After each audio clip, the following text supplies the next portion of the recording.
Боец весовой категории 66 килограмм, роста 7 сантиметров. Ему 31 год. Мастер спорта по боевому самбо. Кандидат мастера спорта по боксу. Чемпион WR. Чемпион по грэпплингу. Профессиональный рекорд 10 побед, 6 поражений и 0 ничьи. Бойцовский клуб Айколь Манас. Тренер Амир Ахунов Турбазы. Встречаем Хабилов Айдар Бек.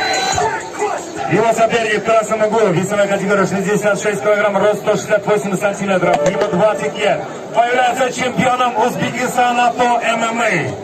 Бойцовский клуб Иззат. Встречаем Бекмирзаев Бахтиер.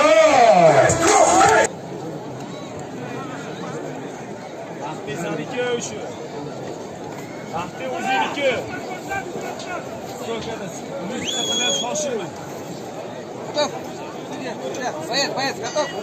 Файт! Первый раунд.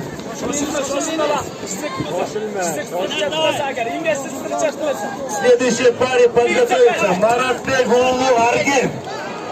Хусанов Шухрат. Даярдан Турабыз.